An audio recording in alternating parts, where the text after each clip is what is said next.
आंगनबाड़ी कार्यकर्तियों ने पैदल मार्च निकालकर जिलाधिकारी को सौंपा ज्ञापन।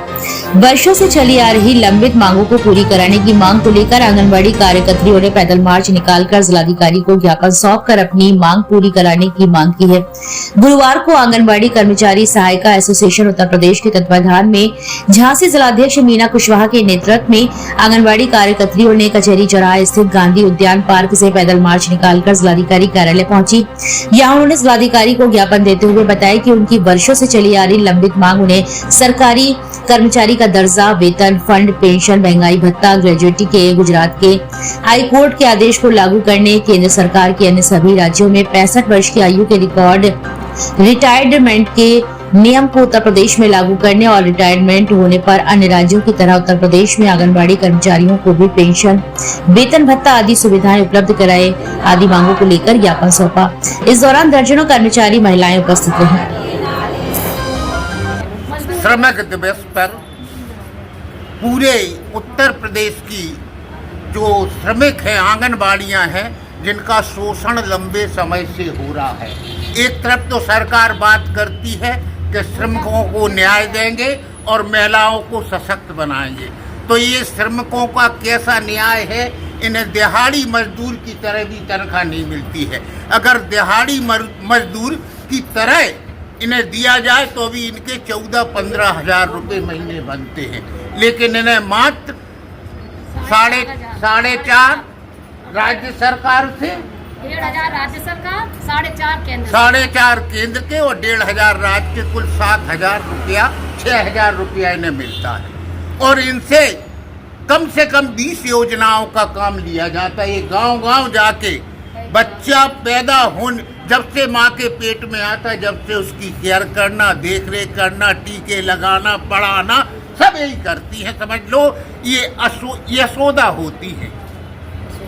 तो दरअसल आज इनके साथ शोषण की पराकाष्ठा है। इन्हें दिहाड़ी मजदूर की तरह भी वेतन नहीं दिया जा रहा है और सरकार दोनों ही बातें करती है कि हम दिहाड़ी मजदूरों के लिए विभिन्न योजनाएं ला रहे हैं, उनके कल्याण के लिए इतने काम कर रहे हैं और महिला सशक्तिकरण में ये कर रहे हैं। सब कागजों पे है, ये देखिए खड़ी है। तो आज पूरे उत्तर प्रदेश में तकरीबन मेरे हिसाब से 3 लाख से अधिक आंगनबाड़ी कार्यकर्तियां हैं और इनके साथ रसोइया भी हैं और इनकी सहायिकाएं भी हैं। ऐसा मिला के करीब 4 लाख के लगभग हो जाती हैं जो महिलाएं। वो आंगनबाड़ी में केवल महिलाएं होती हैं, इनमें पुरुष कहीं नहीं होते। तो दरअसल ये महिला शोषण की पराकाष्ठा है। तो मैं आपके माध्यम से सरकार तक ये बात पहुंचाना चाहता हूं कि इन्हें जीने लायक वेतन कम से कम 15,000 रुपये मंथ दिया जाए। अब बहन जी, क्या नाम है आपका? जी, मेरा नाम मीना कुशवाहा है। मैं आंगनबाड़ी की जिला अध्यक्ष हूँ। मैं अपनी बहनों की तरफ से। आप भी आंगनबाड़ी कार्यकर्ती हैं? जी, मैं भी आंगनबाड़ी कार्यकर्ती हूँ। मैं अपनी बहनों की तरफ से अपना दुख सुनाने आई हूँ, अपना ज्ञापन देने आई हूँ बहनों की। बहन जी, मुख्य काम क्या है आंगनबाड़ी के? आंगनबाड़ियों के मुख्य काम, सर, जो कोई काम नहीं कर सकता वो हमारा मुख्य काम है। अरे वो ठीक है, काम क्या है? जैसे गर्भवतियों का टीकाकरण, बच्चों का टीकाकरण, शाला पूर्ण शिक्षा और टीकाकरण वगैरह तो आशा भी कराते हैं। जी, वो कराते हैं, लेकिन हम लोगों को भी काम दिया गया है, सब लोग मिलकर करते हैं हम लोगों का। और पोषाहार वितरण, कई काम ऐसे हैं जो आंगनबाड़ियों को दिए जाते हैं। पोलियो है, BLO एक करके बोलो। पोलियो है, BLO है, ज़्यादा से ज़्यादा काम आंगनबाड़ियों को सौंपे जाते हैं सर। और इतना काम है कि काम के उससे हम लोगों का वेतन मानदेय बिल्कुल कम है। 4,500 में क्या होता है सर। और सबसे बात बड़ी ये बात है कि हम लोगों को ऐसे मोबाइल दे रखे हैं जिनसे उपस्थिति भी लगाना मुश्किल है। और हमारे अधिकारियों का कहना है कि रोज की उपस्थिति भेजो, रोज का जो भी काम होता है रोज का भेजो।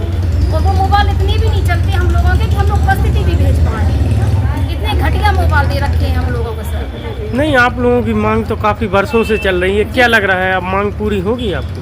अब आशा तो है कि होगी। अब सरकार के ऊपर है कि कितनी करती है, वो सरकार के ऊपर है सर। धन्यवाद। साधना राजपूत, जी, ब्लॉक सिरगांव से ब्लॉक अध्यक्ष। अच्छा अच्छा। सर, हम लोगों की एक किस बहुत गांव बड़ी- की हैं आप कार्यकर्ती हैं? इंद्र मेरा मोड़ कला।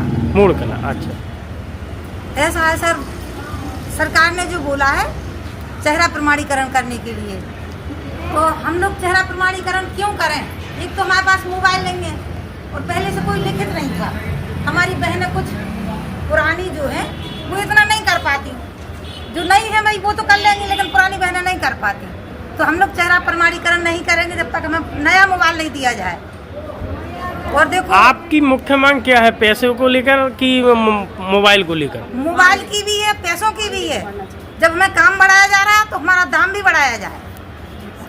और मेन चीज ये है, कोटेदार के पास कई क्विंटलों राशन आता है तो उससे चेहरा प्रमाणीकरण का कोई बात नहीं। टीचर के पास लाखों रुपया आता है खाना के लिए, उससे कोई चेहरा प्रमाणीकरण नहीं।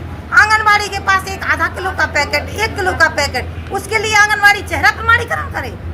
हम बिल्कुल नहीं करेंगे। तो कुछ महिलाएं राशन घाड़ती हैं ना। अरे भैया, क्यों घाड़ेंगी? हाँ? ये बताओ, हमें वैसे ही राशन हमारे पास कम आ रहा है, हमारे पास पूरे बच्चों का राशन आ ही नहीं रहा, तो हम लोग घाड़ेंगे कहाँ से? चलिए। तो चोर भाई, चोरी तो सरकार करा रही है ना। हमें पहले पेट भर भोजन दे, इसके बाद हम चोरी बंद कर देंगे। पेट भर भोजन देती नहीं है सरकार, कहती चोरी करती है। झूठा आरोप सरकार लगाती, गम वाले लगाते। आप कितनी वेतन चाहती हैं केंद्र सरकार से और राज्य सरकार से? अरे कम से कम 18,000 तो हो। जब तक राज्य कर्मचारी नहीं बनती तब तक 18। कैसे हम लोग अपने बच्चे पढ़ाएं, कैसे हम लोग खाना पीना की पूर्ति करें? इतनी महंगाई है। 4,500 में क्या है?